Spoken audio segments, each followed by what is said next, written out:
The more your anger is driving your way you're reading life around you and driving your reactions, the less you're going to see the value in your person, your partner. And so she might feel like it's hopeless right now, but I think a lot of that would be through that filter of the anger.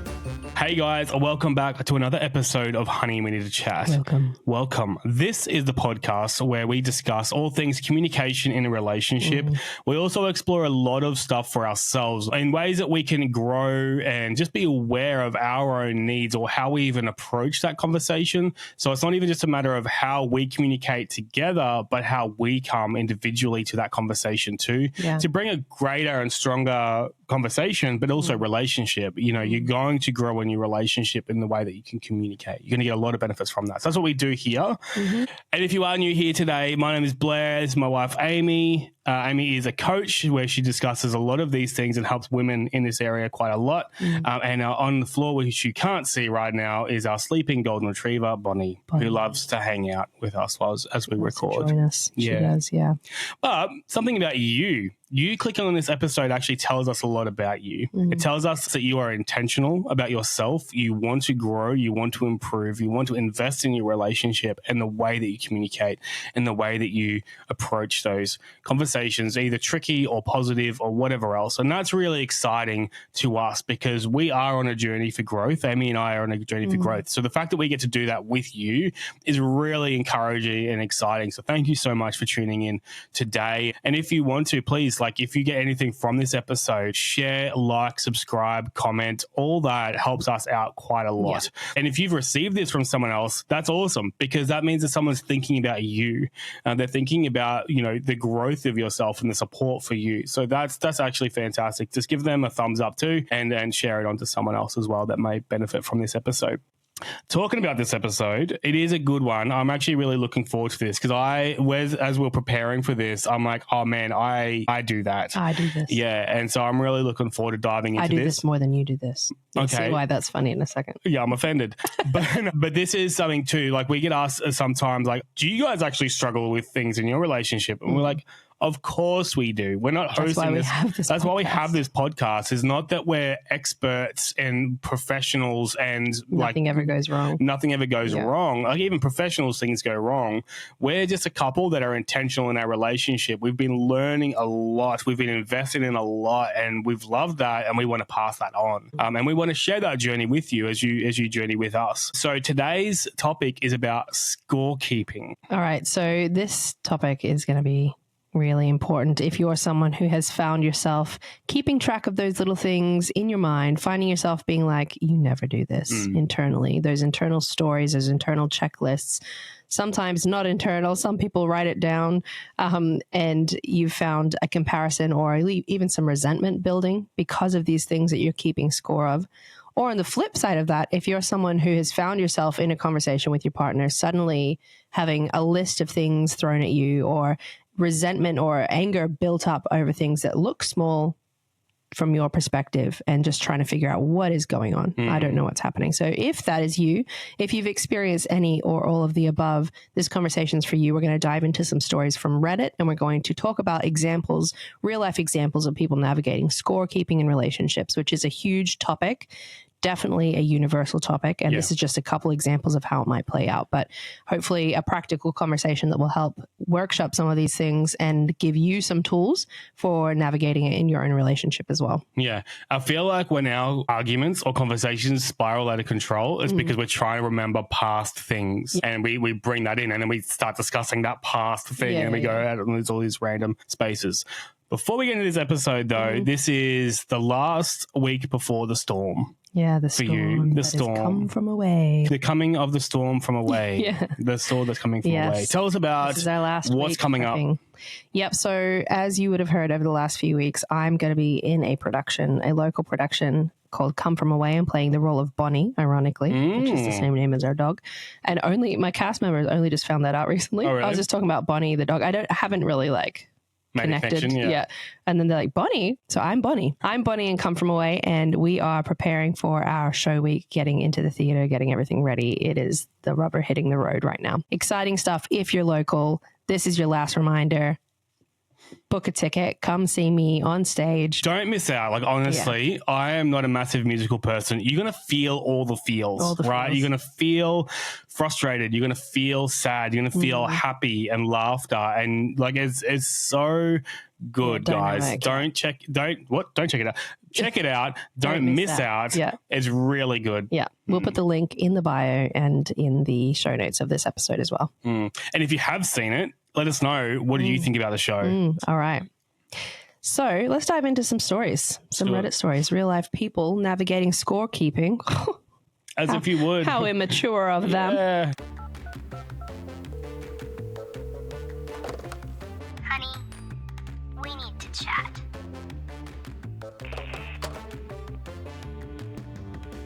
All right, this one is called How Do You Stop Yourself from Keeping Score? And to be honest, I'm not sure. Let's find out. Let me start by saying that my partner and I generally get along very well. I sometimes have problems with getting hung up on small, usually petty things that will build up over time. Things like items being returned where they go, clearing the dishwasher, garbage bags being replaced after a full one is removed. I can sum it up as the two of us having different standards of how things are handled. On occasion, these normally petty things become safety issues. Twice, our infant has gotten hold of garbage, a gum wrapper, a piece of granola bar wrapper, and tried to eat it. And luckily, I was able to keep an eye on him so I could pull it out of his mouth right away. These are choking hazards. My main feeling is gratitude that my baby didn't choke, but my secondary feeling is resentment that my partner didn't properly throw this stuff away to begin with. How can I stop myself from mentally holding on to these resentments? We talk about it, I explain my feelings, but sometimes the negativity lingers. It then increases how I feel about petty things because I see them as potential hazards.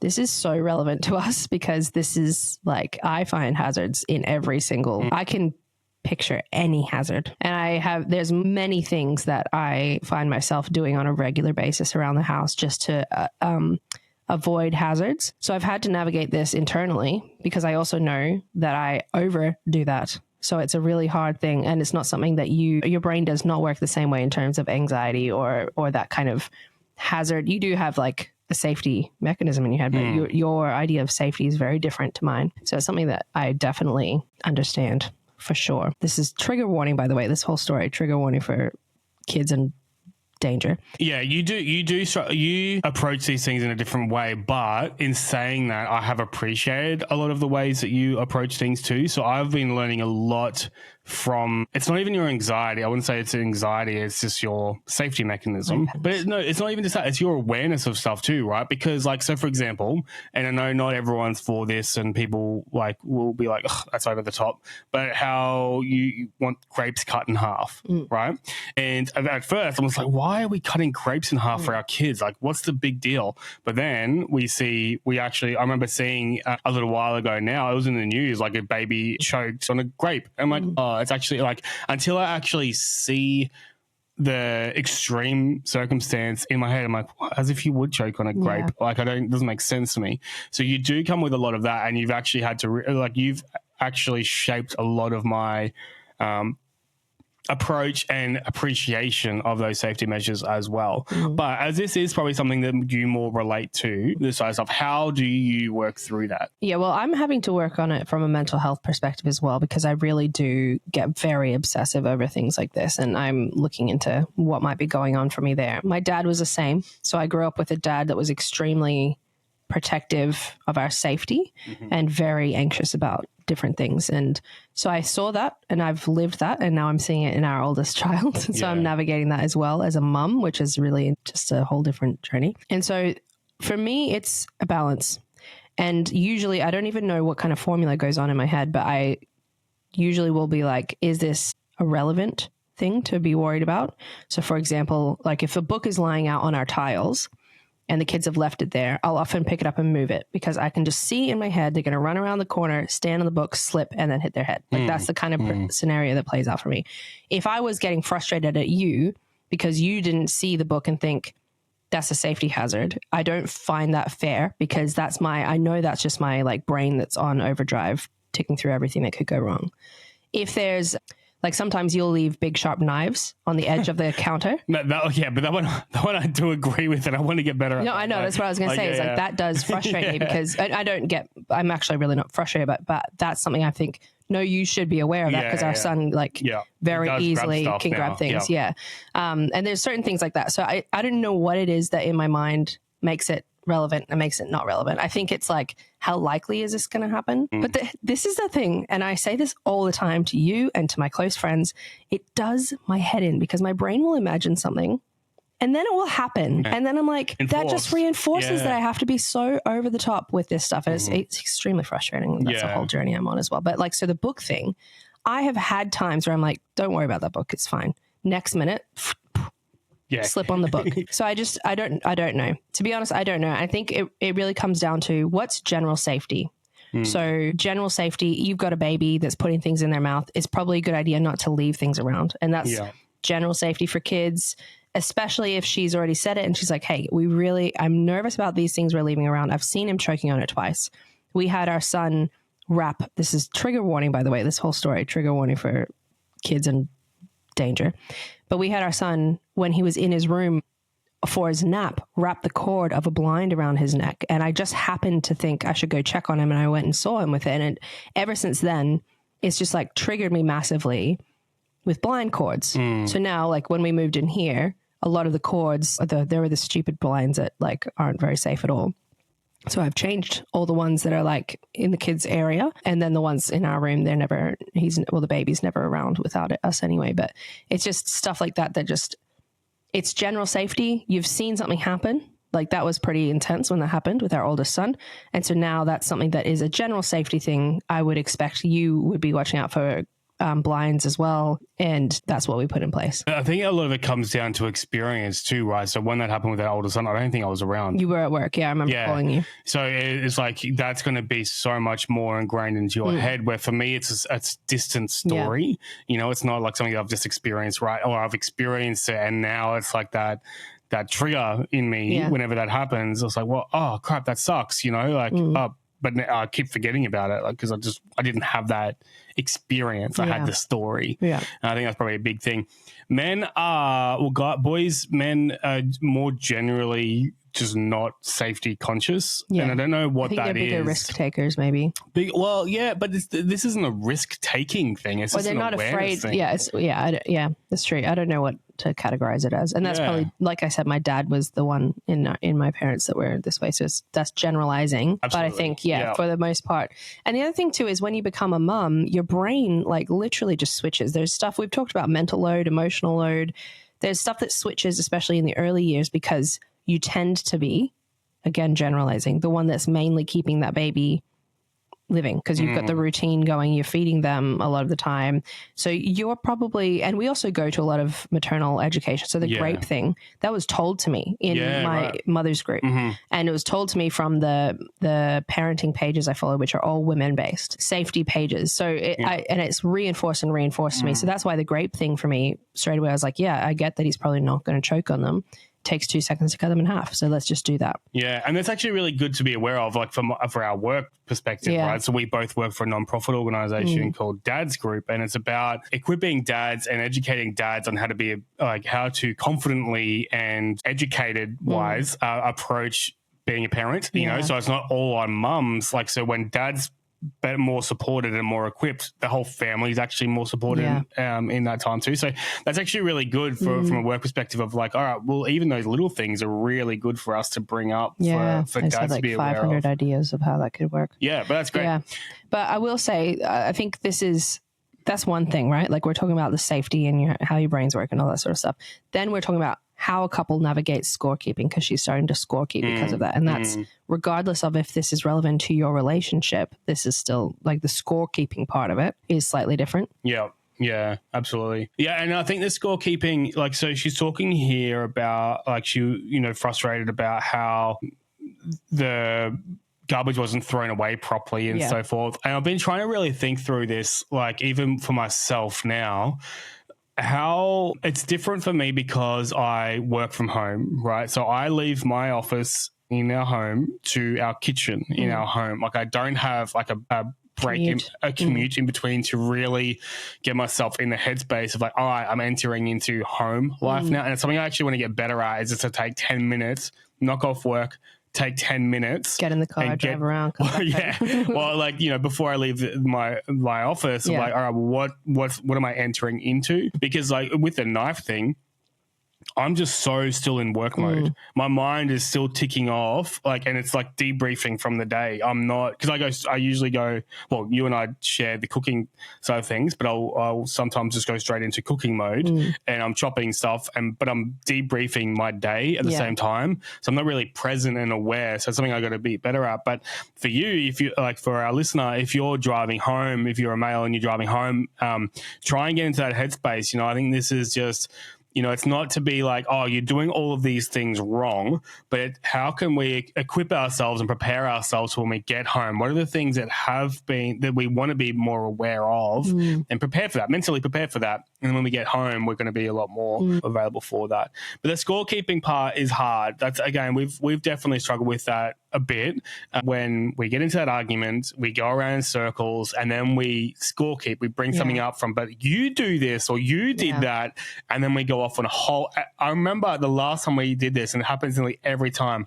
I can't remember or how we got onto that. And it's usually because, and I'm after like post reflecting, it's usually because of scorekeeping. Yeah. And what's also really funny is almost every time scorekeeping comes into the argument, we both have kept score for the same thing, thinking the other person's not doing it. It's just like insane. Anyway. Actually, the last time we had that, like the last argument we had. I think that about you, and then you think that about me. And it's just like, wow. And I think that's part of it is scorekeeping starts to morph your perception of what's happening. Yeah. Because yes, maybe he's left garbage around. And this is something I really struggle with as well, is like, sometimes I've been like, you know, we've talked about phones, for example. So we've talked about how being on our phones around the kids is something that's we don't want to do very often. And sometimes when I know that you're like aware of me being on my phone, in my mind I go into this whole thing like, yeah, but you haven't seen me all the times I haven't been on it. It's just this time you've walked in and seen me on it. And so, and it's like,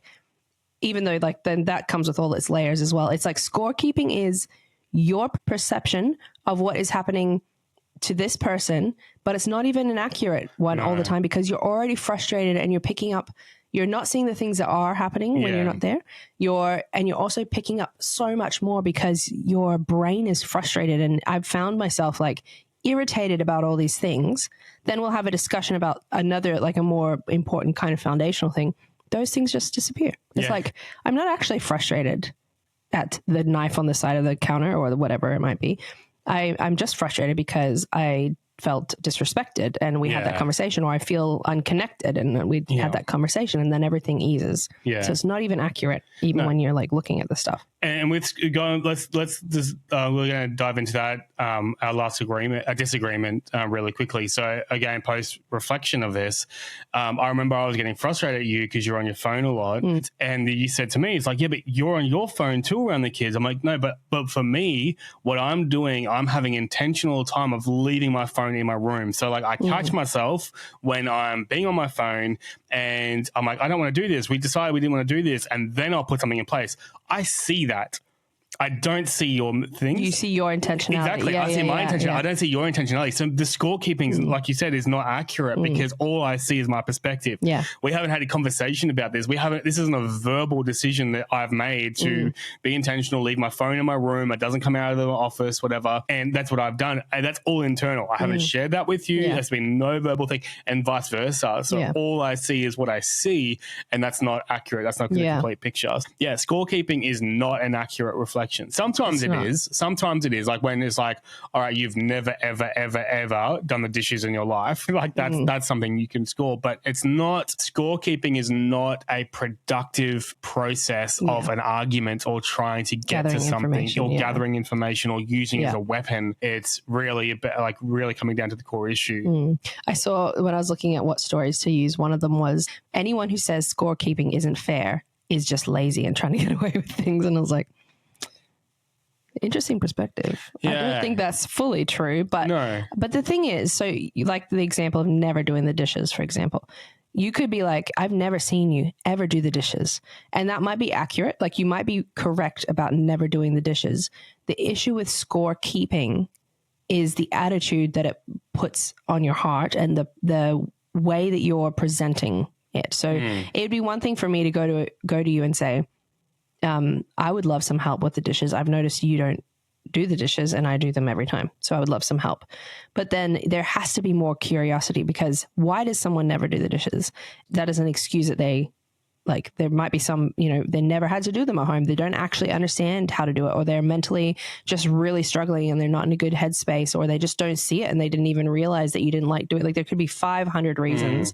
And so to just be like, you never do the dishes, you need to do the dishes, which is kind of what scorekeeping does, is it presents like, this is what I do, this is what you do, and it almost always comes with resentment. It's just not a productive conversation. Yeah. And yes, you might be right, but that doesn't mean that your way that you're presenting into that conversation or the way you're using that information is helpful. If your goal of that conversation is to be right or to get something off your chest, sure, go for it. And I can guarantee you it's not going to end up well. It's not going to be effective. You're just going to get like stonewalling back or, any of the other, or resentment, or just, you're going to get a fight. And, but if your goal is to actually improve in that relationship and actually get help, don't just do scorekeeping. It's not going to be effective.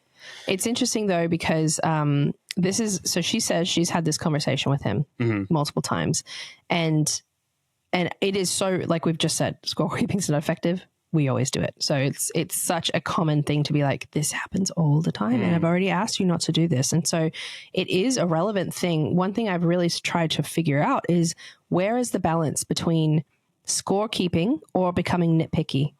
Like, where does it happen where all of a sudden, because even the other day we were talking about the phones again, we had this conversation about phones, and then I saw you playing a game on your phone when you were with the kids, and I was like, what are you doing on your phone? And I was thinking in my head, I was like, I'm not frustrated at you being on your phone right now, but you are on your phone when you're with the kids. So in my mind, I'm like, do I say something so that I'm just saying, just so you know, like, this is me pointing out that you're on your phone around the kids? Or do I just remember he was on the phone the other day when he was with the kids? Or do I just not do anything with it? And it's a really hard thing to know that navigation, because that's how, like, I don't know what the balance is. Like, I don't know where that comes in. Well, I was going to say, what you've actually done well is the times where you say, remember when you get frustrated with the kids and you're being distracted on your phone, like looking at what's the reason for that? So what's the damage? What's the damage for it? Like, what you have done in the past is gently say, hey, like, if I have got frustrated, it's like, hey, remember, like, you might be a bit distracted on your phone, which is why you get frustrated. Which is why I get frustrated as well. Which is so accurate, and I know that. Yeah. But this is the thing, though. You're doing this based off. This isn't just a out of the blue random comment. This is something that we're both aware of. So we've actually done work in our conversations and trying to improve on this. And so you can speak into something that we're already working on. If this is the first time you're saying it, like, probably that's not the time to say it. And then later bringing it up and be like, hey, I would really love us to work on this when I'm not on my phone. And, I think that's probably key, is maybe not in the moment. I still don't know exactly the balance, because not in the moment is better, because you being on your phone and me coming up and being like, you're on your phone, which I don't. You've done it in a moment gently. And I'm like, that's right. Yeah. And it's reminding me. But again, this is because this is a continuation of a conversation that we've had. Like, those times it's fine. So I think this lady, just to try and because we're having a massive conversation around this, which is good, but the story's gone into the distance. This lady, I think there would be a validity to her. Now she's expressed it to him that it's a concern of hers. She's had a reason for it to be a concern. Like, he's choked on it multiple times now. I think there would be a validity to her seeing him leaving something if she sees him, and then in the moment addressing it, being like, do you mind popping that in the bin? Because last time baby choked on it. Or even being like, just a reminder to pop that in the bin. Like, if they've had the conversation specifically about that, if she's able to do it gently in that moment, there might be validity there, because it's like, on top of already having the conversation, he's already been made aware and he's still not doing what she's asked him to. Or like, if it continues, having that conversation and be like, is there, like, how do you feel about me being concerned about this? Like, do you not think that it's valid, or is there something else going on? I was going to say, I think that's a better approach, only because if it's still reliant on her to say, just remember, that's 100%. That just sucks. That's right? not a long-term solution. No. Absolutely. But it does I guess what's the trade-off? Either she does that and she can get it out of her head straight away and address it straight away, or it starts to build into this resentment she's talking about where she is just like, he did it again, I put it in the bin. He did it again, I've put it in the bin. Like, that's where I don't know. I don't know where the balance is. What I would say is to get it off her head, like the first response, yes, but it needs that follow-up conversation. Yeah. Like that's what it needs. So if there's no plan for that follow-up conversation, I think that's where the damage is. But if you're like, cool, I just need to get this out of my head, hey, keep this in the bin, like knowing to yourself you're going to speak about this later is really important. Yeah. You're just going to give him permission and he's going to keep on being like, oh, you'll enable. Exactly. It. Yeah. So let's move on to the next story anyway, because I think all of these will have similar kind of vibes, but just a little prompt to like make these stories a bit more immediately applicable to us. A little prompt to think about is, where is a place or a space that you feel you need to score keep? What is something that you're needing to score keep regularly for your partner? And a little flip side of that, just in case you're on the other side of this a lot of the time, is what's something that your partner has raised with you multiple times that maybe you're continuing to forget? That you can start to put things in place for. So let's dive into story number 2. Relationships are supposed to be about give and take, right? Am I scorekeeping too much?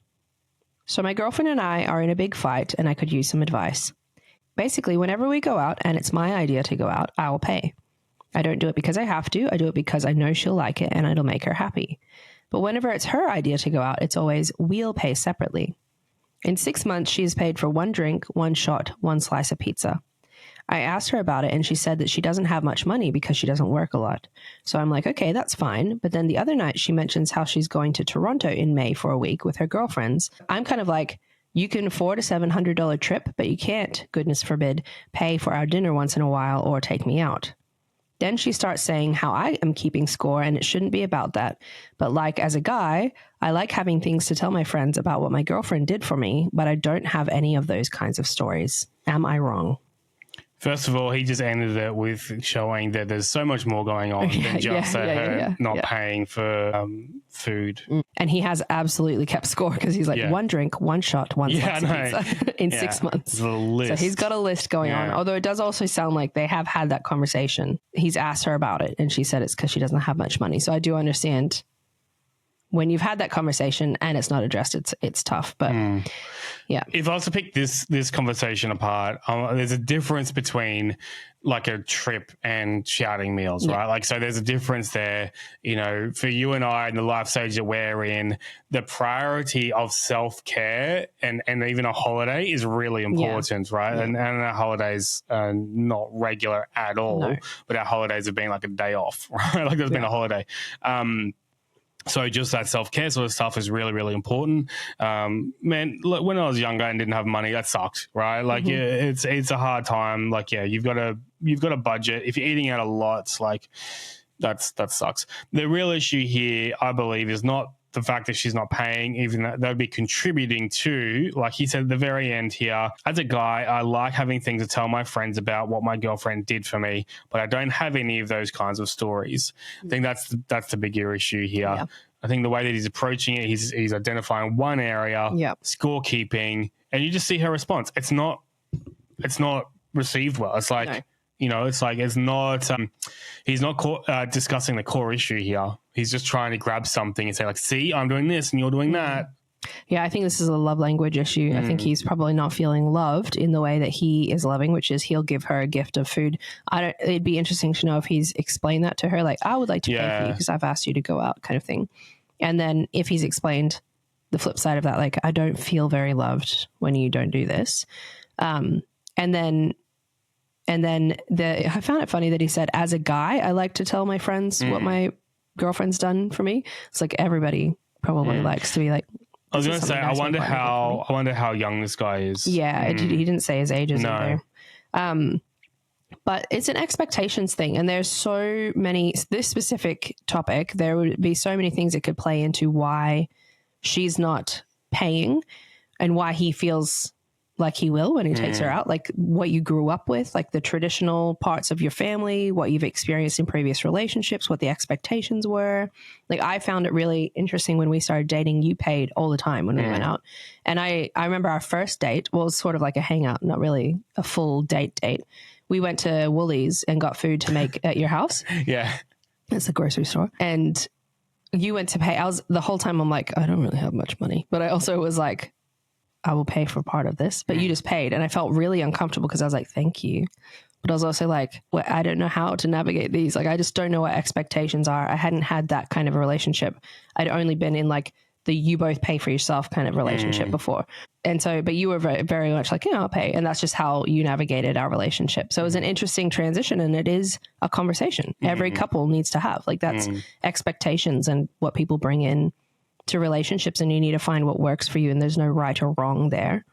It's just expectations. But if you don't have the conversation clearly, then the expectations get misunderstood or they get mismatched, and your expectations and your assumptions about why someone's doing something or the scorekeeping thing really impacts how you navigate it, because to him, she's showing him that he's not important to her, and that, he's not a priority because she's prioritizing going away, which I also agree with you. I think that's just a priorities thing.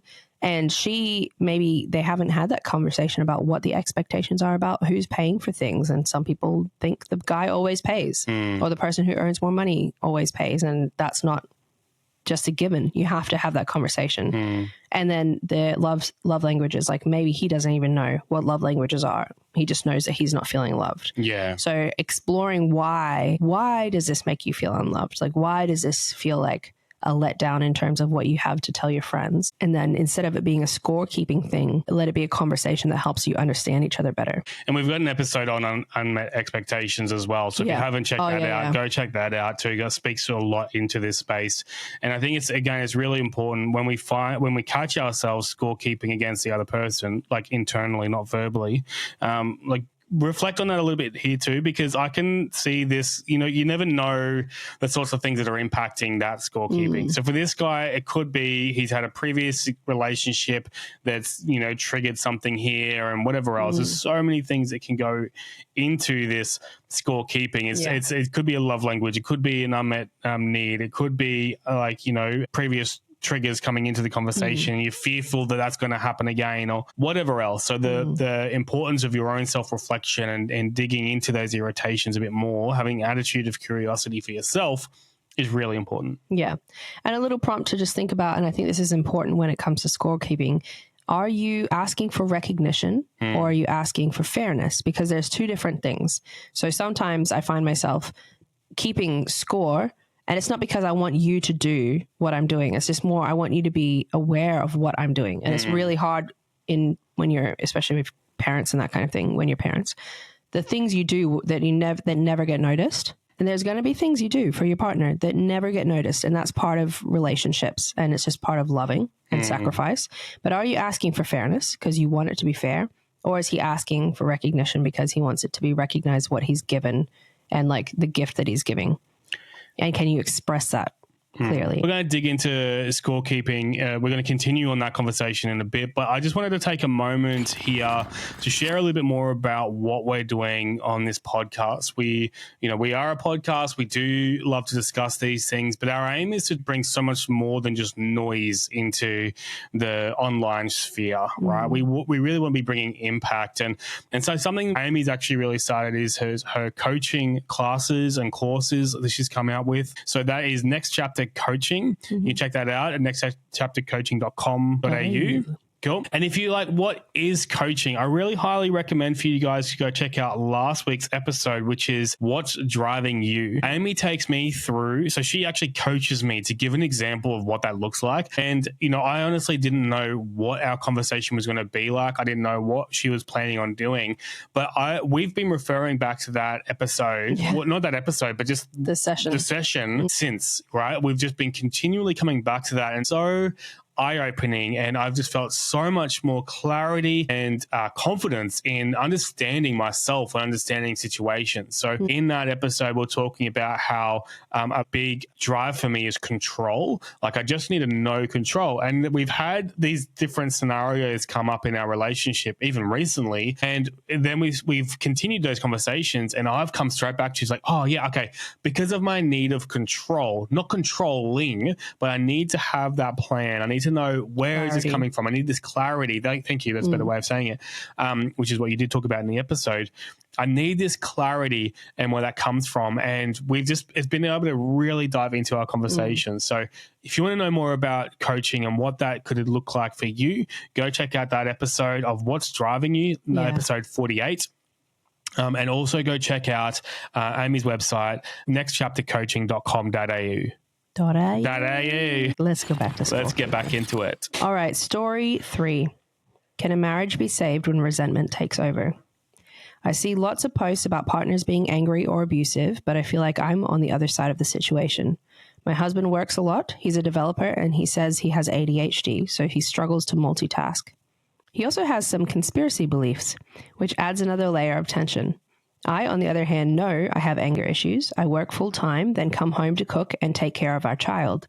He's slow-moving and does far less than I do, but insists we divide things equally because he takes our child to nursery in the mornings. I only agreed to start working earlier so I could spend more time with our child in the evenings. On weekends, I'm usually the one waking up early while he sleeps until 10 to 11 a.m., then goes for a run and takes long showers. He used to be a soft, kind person, but I've always been angry because I felt like he wasn't doing enough. He tells me that no matter what he does, I always find something to be unhappy about, and honestly, I think he's right.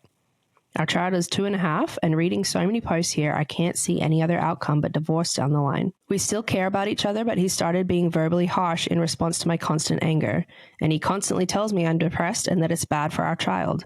Meanwhile, he comes from a happy family where his mom did everything and then still thinks her kids are perfect. I know a lot of parents say they stayed for the sake of their child. We'd love to have a second baby, but my anger makes that impossible, and I'm over 40, which makes it even harder.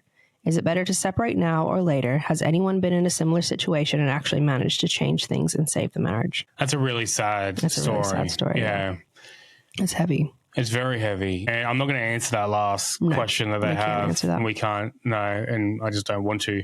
But the first thing is, like, all right, she's identified her struggle, identified his struggle. It still seems like she's not focusing on her struggle, though. Like, it's purely on his struggle, which is the scorekeeping, right? Like, he does this, this, this, and this. This is what I need, but he does this, this, and this, and this. I struggle with anger. I admit that, but he struggles with this, this, and this, and this. And I just think it's a game. Like, what scorekeeping does is it keeps our eyes focused on the other person. Yeah. You know what I mean? It reduces our ability to focus on ourselves because we're so concerned about that person. Some of the biggest times that I've been I guess, motivated to work on myself is when I see you work on yourself. Not that it's reliant on you, but it's empowering, right? When you work on your things, like, we celebrate that. I'm like, oh man, I want to, I get pumped up. I'm like, yeah, I want to do something too. And then I start focusing on myself as well. And it's just the teamwork element there. But it's like they've lost that. And it's just that blame game on the other person. I think it just really needs to come back to, well, focus on yourself first, work on those things, your anger. Like, I've had anger issues for years. And it's like, I've had to be really intentional with that.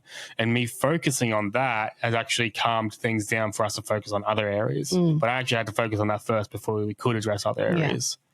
Yeah, well, anger is a pattern. It's a pattern and a reaction. And I think people, personality-wise and just, situation-wise, have tendencies towards anger or avoidance and that kind of thing. But it's still a pattern that can change, but it doesn't change until you reshape your brain. Like, you need to get help and assistance with this. And it's a repetitive, like, action against, like, choosing to react differently and choosing to reinforce the neural pathways that are not your default response, which is anger.